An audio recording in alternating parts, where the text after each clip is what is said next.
Birmingham Sports with Kim Smith. This is BHBN Radio.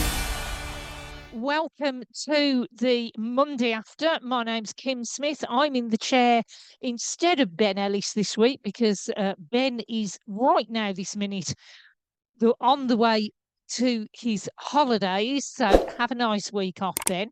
But he will be doing all the editing and putting together of this show. Now, where do we start this week? Because it hasn't been a great week for a lot of our teams.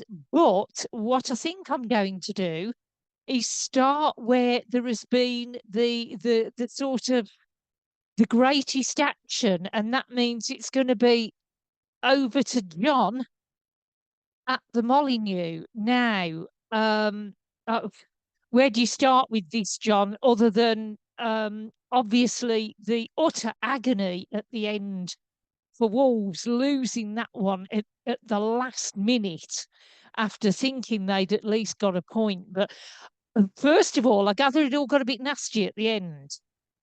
Yeah, it did. First off, welcome, everyone. Thank you for joining in. And here at Molineux, it finished Wolverhampton Wanderers 2, Burnley 3. And a lot of the Wolves fans, particularly in the Sir Jack Hayward stand to my right, clearly weren't happy with how that one went down. In the first half, it was very end-to-end, and the scoreline reflected it. After half an hour, Burnley were 2-0 up after a brace from Zian Fleming. A couple of defence-splitting passes undone Wolverhampton Wanderers there, and Zian Fleming was there to score 2 goals. He was aiming for a hat-trick in the second half, but that didn't come about. And then Wolves needed a little bit of help from the referee to get back into the game midway through the first half with a Strand Larsen penalty, which he took well, stuttering run, and put it back past Dubravka, the Burnley goalkeeper, to make it 2-1. And then it was him again with a volley inside the box to put it on a plate for Marshall Manetzi to head in at close range and make it 2-2 before half-time. Wolves, towards the end of the game, were threatening to score. There was Tolu Arokadere who came on. He had a chance. Hwang had a chance as well, and Strand Larsen headed it straight at Dubravka at one point. There was a John Arias free kick, which struck the crossbar as well.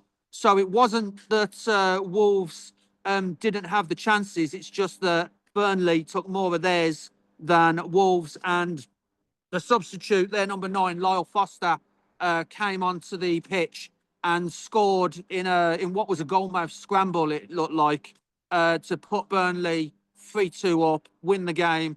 And the entire Burnley team and staff from the dugout ran to the corner flag to celebrate. And that was amongst all the boos that were ringing around Molineux. And of course, at full time, we saw that little ramification from Strand Larsen, who got involved with a few of the fans trying to plead the player's case. But the Wolves fans clearly not happy. It's again no wins in 9, and they've done that for the second season running. They got away with it last season, but I don't see them getting away with it this time. There were chances of we are going down and you're getting sacked in the morning, aimed at Vitor Pereira. So he's in a little spot of bother, and that's probably an understatement. Yeah, it's got to be the end for Pereira now, hasn't it? You just can't see where the wind's going to come from at the moment. I know you're back at Wolves in a few days' time for Wolves in the next round of the EFL Cup against Chelsea, but their next league fixture is away at Fulham. You can't see them getting anything from that. But what's going on at the top with Wolves? Because Pereira is now on a 3-year contract? And Gary O'Neill was got rid of when he was on a similarly long contract. And that's going to be another heap of money the Wolves board are going to have to pay out to move Pereira on. And also, they're a bit of a poison chalice at the moment. Who's going to want to go in there?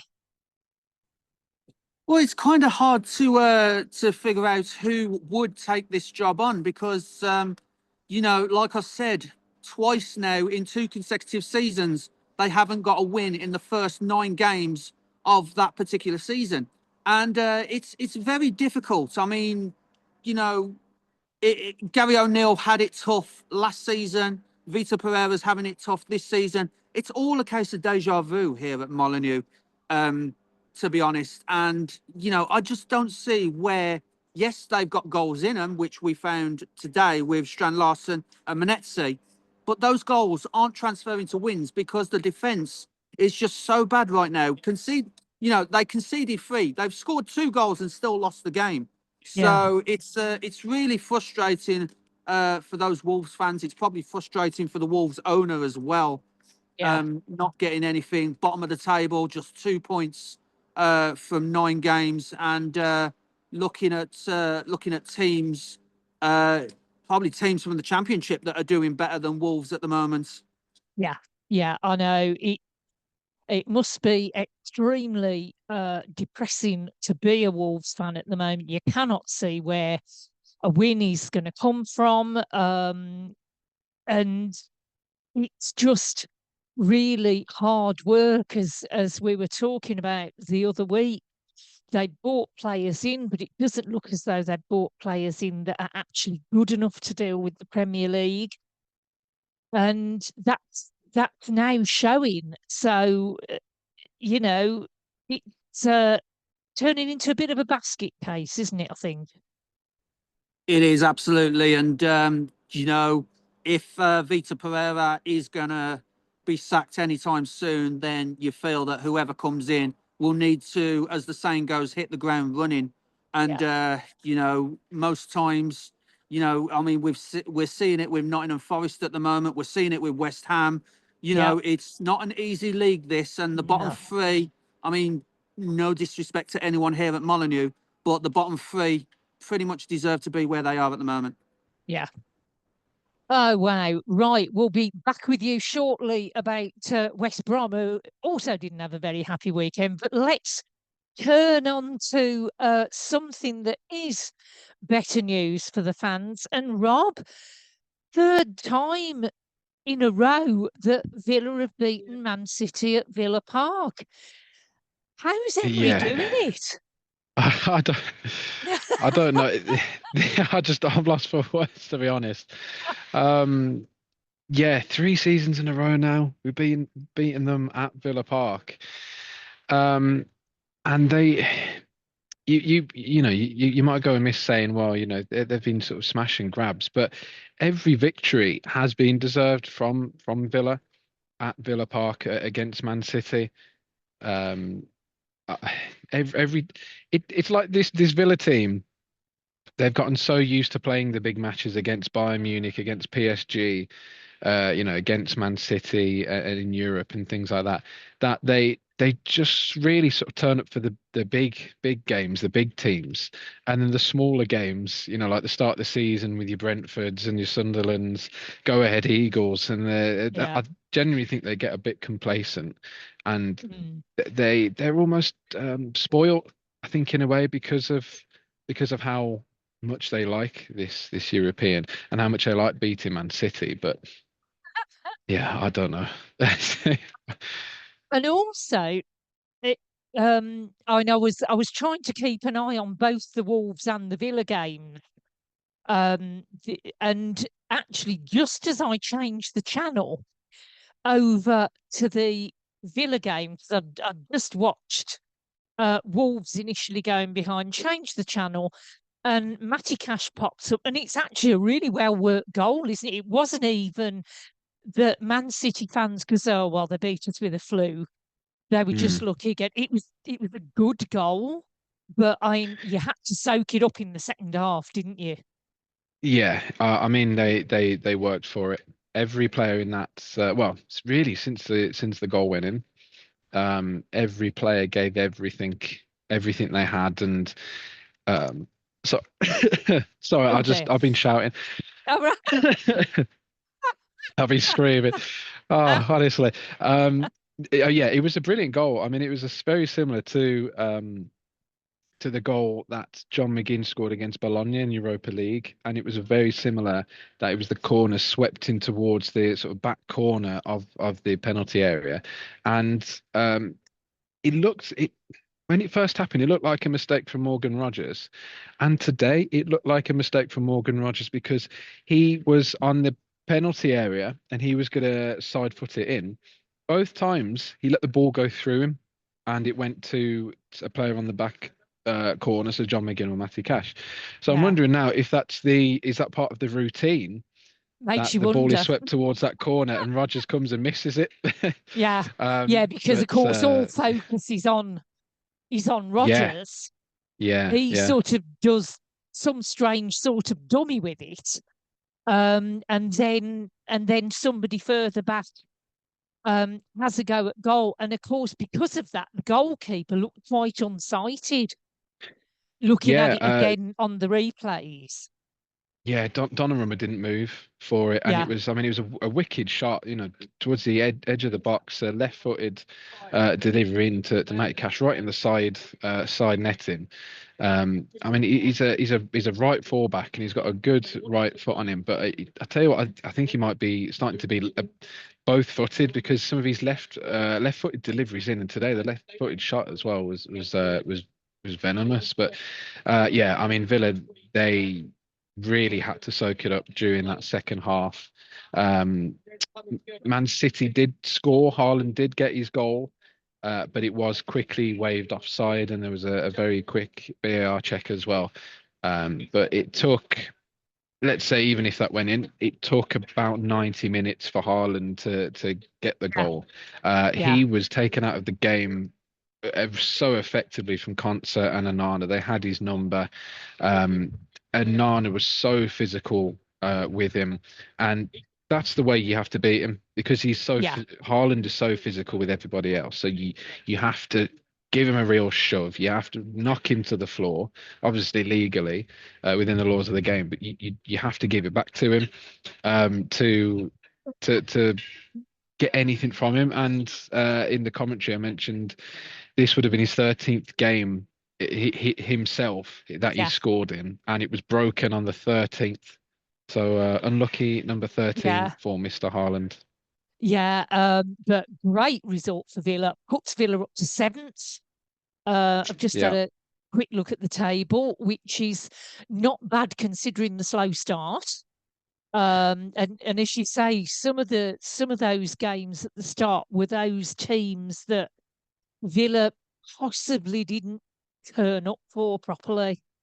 Well, Um, the fans, we had it down as Villa had a really easy start, and I think statistically, like Opta, they calculated Villa's start was the second easiest of the whole league. oh grief. But I Yeah, mean, I wonder if things like that do get in the players' heads, whether they do get a little complacent and say, yeah, well, as Villa, we've been in the Champions League, so let's power through these first 3, 4, 5 games easy. Then we've got the spell against, we start in Europe, then we've got Spurs, Man City, Liverpool. Let's go, in and let's, really concentrate on those. And it's sort of they seem to have forgotten the first few games yeah, against the teams that Villa should be beating, really. yeah, But I mean, when you look back at the Sunderland result, a 1-1, you actually think that was quite good in the end, yeah, considering how good they've been. And yeah, a 0-0 draw with Newcastle, I'll take that. And a draw against yeah, Sunderland at the moment, they seem to be yeah. good points. And then also Liverpool next. And Yeah, Liverpool are having a bit of a hiccup, aren't they? They haven't won the last few they are. games. The wins have only come in Europe. Um, yeah, so Villa have won 4 in a row in the Prem. Liverpool have lost 4 in a row in the Prem. Um, It'll be a Something's got draw to give there. It'll be a draw. It'll be a 0-0. Well, but even so, that'll be if Villa can get anything out of that, considering how poor Villa's start was. To Yeah, say a win, a couple of wins in Europe, win against Spurs, win against Man City, and then if we get at least, let's say a draw against Liverpool, you wouldn't have thought that was possible after League Cup defeat against Brentford on penalties, then no way would I have believed you come in and get another win against City at Villa. I would Yes. not have believed that. Yeah. Yeah. So good weekend for Villa. The only one of our four teams to come out of the weekend with any sort of sense of glory. So you can go home in a bit and enjoy a nice G&T, Rob. I think I have to. I need something to calm me down, to straighten me out, definitely. And yeah, it's things like it. Villa always make me ill. I've said that for ages. I come away with headaches and I'm thirsty and headaches, but I wouldn't have it any other way. It's fantastic when it works, when they win, of course. Yeah. But Yeah. but you really can, go up to Anfield next week with the thought that actually you're going there to have a really good go at getting something, given Liverpool's Yeah, current form, rather than definitely. going there, looking at Liverpool now. damage limitation. That's it. Yeah, Liverpool have really got to. I'm not saying they don't anyway, but Liverpool really have got to be at their best now because they've had Yeah, this really poor streak, and we seem to be on the other end of the form spectrum.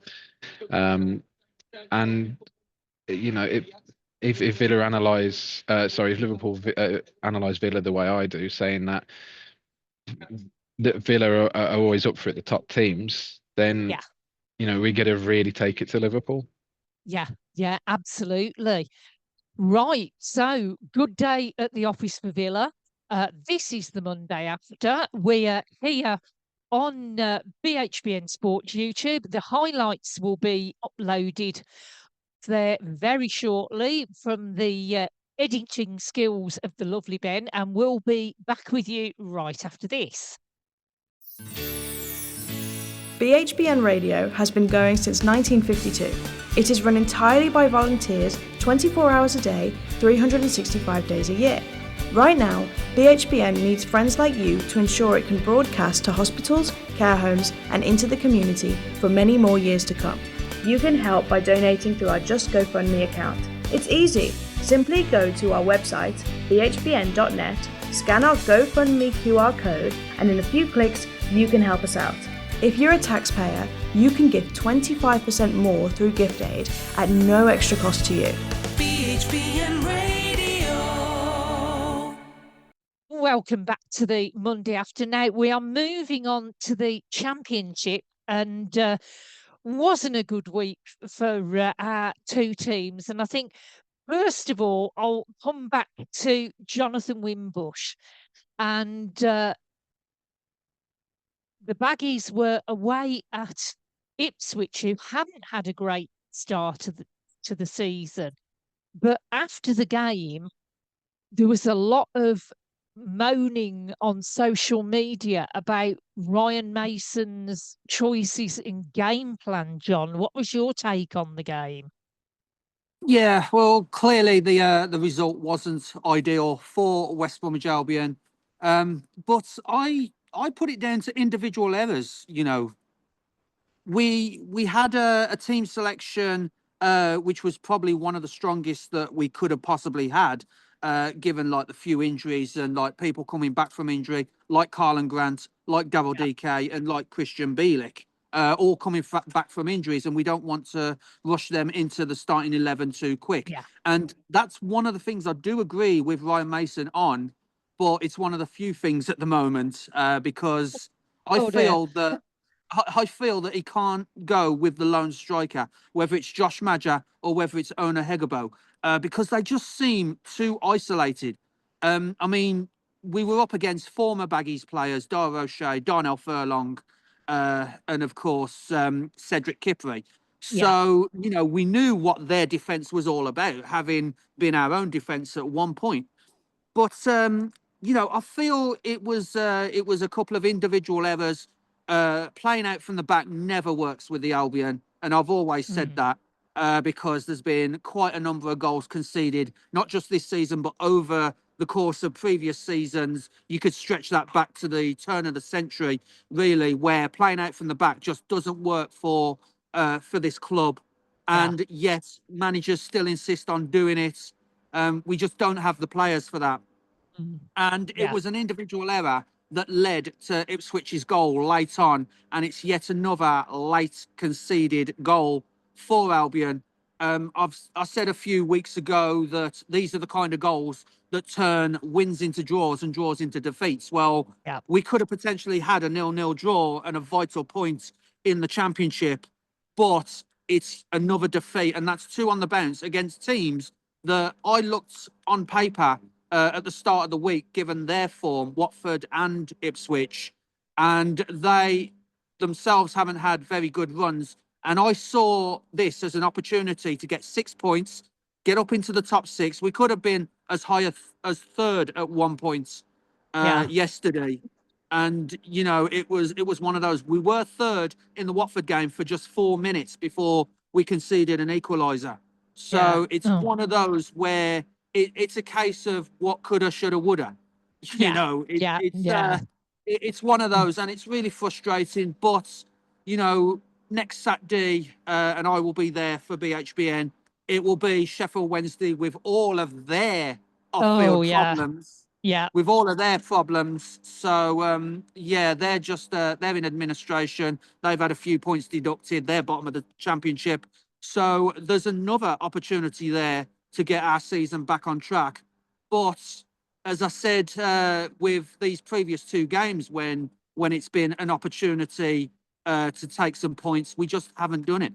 Yeah, I know. Yeah, and also it's sometimes it's beware teams in that position, isn't it? Because they can have added fight. I mean, obviously the fans cock a hoop that Chancery's gone. They've now started pouring money back into the club. I think there was something like £100,000 spent in the club shop the day that admin was announced. You know, that they've been celebrating, and I suppose really for Sheffield Wednesday, I suppose if you're a fan, you'd think, well, actually, I'd rather take the hit now and we go down and we start in League One with a completely clean sheet, rather than it being protracted. Then you go down to League One anyway, and then you start with the -12.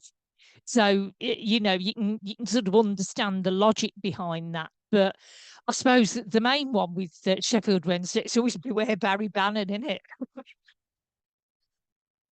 Yeah, it is. And what I think with Sheffield Wednesday is if they do go down and they get relegated into League One with this points deduction now, then they have the potential to do what Birmingham City did last season and come straight back up. Maybe not break your record with points gained, but you know, they might find one season in League One might be a lot. Might be beneficial for their club, get some stability with them. And also, I just want to add on to what Sheffield Wednesday fans have been doing. I think about 2,500 fans were actually watching a live stream of Chancery's name being pulled out of the stands. With you know, and I've said myself, any chairman who puts his own name in the stands is an instant red flag. So yeah, 2,500, I believe, that watched Chancery's name being removed from the stands at Hillsborough. So yeah, that was a bit of an interesting one for me. Yeah, it was a bit, wasn't it? But yeah, Sheffield Wednesday, I hope they can sort of rise out the ashes. Well, owls don't usually rise out the ashes, do they? But hopefully they can get themselves sorted again. But well, hopefully they wait till after next Saturday. That's it. To be honest, you know, that's the main thing. Hopefully they wait till after next Saturday when they face us. Yeah, that's it. But so yeah, Sheffield Wednesday next up for West Brom. Blues played them a few weeks ago, and they held Blues to a draw. But their fans were very, very vocal at our game, they were all holding up big banners, and Blues fans were applauding them for, you know, their songs about Chansiri. So, yeah, good luck to them, but not next week. No, But absolutely not. yeah. But now moving on to Blues, of course, Blues also away. I went down to Ashton Gate yesterday to watch Blues, and it was a very, very odd game because Blues had loads of possession. They had about 70% possession. But it was that final ball again. And ironically, not Sheffield, what am I talking about? Bristol City scored with the only real attack they had via Sinclair, who took advantage of a midfield error and went straight up the other end of the pitch. Beadle sort of tried to make himself big, couldn't stop the goal going in. But that was pretty much their only attempt on goal. Now, Blues had a lot more corners, they had a lot more attacking play, but the attacking play didn't result in anything. And they couldn't find an equaliser despite all that possession, which, of course, has stirred up the fans again on social media about why have we got no end product. And then also there was a lot of debate on social media about Stansfield being subbed off, which I must admit I was slightly surprised about as well, because obviously I have never kicked ball in anger, but maybe Stansfield would have worked better with Dykes than Kyogo did. There's still lots of muttering about Kyogo, who does get chances but doesn't seem to be able to convert them. But then also, I found a comment on social media about our incoming transfers, and somebody said maybe basing our transfer incomings almost solely on data isn't the right thing to do, which I thought was quite interesting because there's been lots of comment about some of Blues' incomings this season, maybe not sort of making the right sort of transition yet. I mean, they might not. But if our transfers are all based on data rather than people going and watching the players, that's going to make a bit of a difference, isn't it? You know, Yeah, it what do is. you reckon, John? Yeah, I mean, I've never heard of that before. You know, I No, believe no. no, I believe every club has got their, you know, their own scouting team for a reason. Yeah. You know, it's one of those where if you just data doesn't mean like actual on-field performances. No, You know, you have no. to absolutely be there in a stadium, watching the player that you're focusing on play and see how they're going to work within your own club, should your club buy them. So basing it off of pure data is a bit of a weird one for me, because I'd Yeah. prefer the old school scouting method where Yeah. clubs would even send their scouts abroad to try and Yeah. find, you know, Yeah. wonder kids from Spain, you know, for Yeah. argument's sake. They'd send their scouts to Barcelona and you know, try and scout the next Mbappe or Messi or Ronaldo. Yeah. You Yeah. know, Go so it's and watch their kids, go and or watch them you actual know. play. Yeah, Yeah. yeah. So it's a bit of a weird one for me. Yeah, it is. It is a very odd one.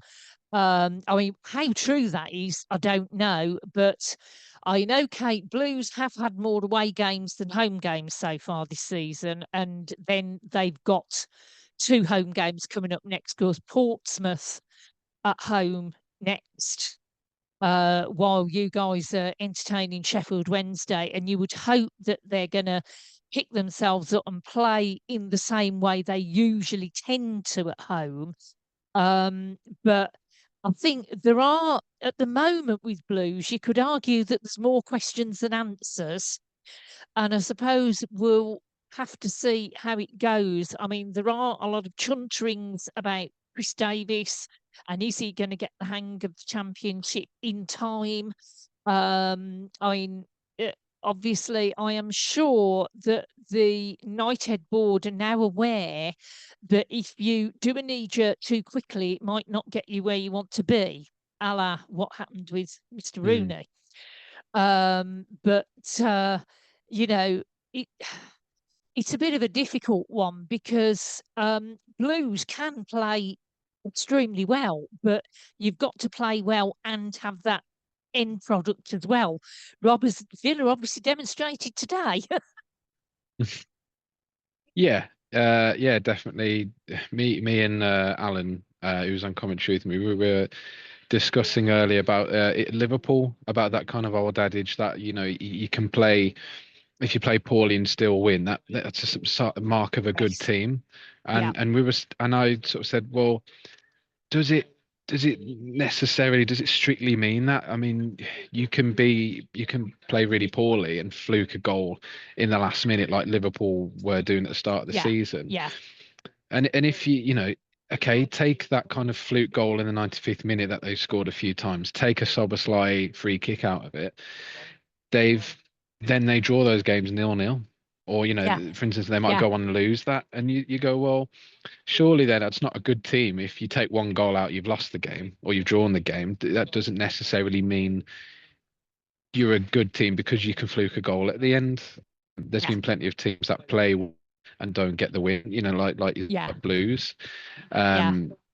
It's a hard one. And just on the point as well of fans sort of not being too happy with managers, I think a lot of managers will have Marinakis to blame for this maybe coming half of the season if they lose their jobs, because I think with the unusual behaviour Marinakis has gone about with and sackings, and it's incredible to say a club in the Premier League, I mean any club, has had 3 managers, and we're in October, and if the season starts mid-August and you've had 3 managers already.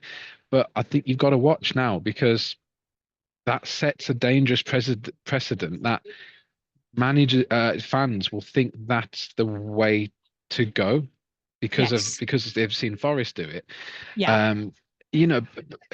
Back when I was growing up in football, you sort of saw managers go at the end of seasons or kind of during that break, and they would go around just after Christmas if it was really, really bad and they really had to change. Someone was in relegation and they shouldn't have been, then you might see someone at Christmas. So I think now we're getting in a dangerous spot that fans are getting used to sacking managers after a couple of months and getting new managers in. I mean, sorry, just to take it off Blues for a second, but I mean, for instance, what was Postecoglou meant to do in 8 games? Oh no. What was the point in that? So I can't believe I'm saying this, but I'd feel for the Blues, manager if he was to go, because he's the guy that took them up from the league, and with a record, I heard this so many times, we've got a record amount of points. Yeah. So how do you trade in the guy that's got you the most amount of points, the record? And then just because I know what you mean. It's a slow start to the next league up, which is the very point. It's the next league up. It's harder than it was before. Yes, I know what you mean. But we'll have to see how it goes. Yeah, but, just like to add something to that. Not all of us can be Sunderland at the moment. No, absolutely not. No, they're waiting for the bubble to burst. They're the exception to the rule at the moment, aren't they, Sunderland? And Coventry as well are obviously after our points record. But yes, time to wrap up anyway. This has been the Monday After. We are BHBN Radio Sport. We are still looking for support. If you want to support us, please go to bhbn.net. We've got a GoFundMe on there. Or if you're somebody who might like to sponsor us, please contact the station. We're trying to keep going because we want to be able to keep on providing you with content like this. But we'll be back next week with highlights from the games that we're covering, and also back next week with the Monday after. But thank you all for being here. Please press like and subscribe and share us around. But it's goodbye from us for today. Birmingham Sports with Kim Smith. This is BHBN Radio.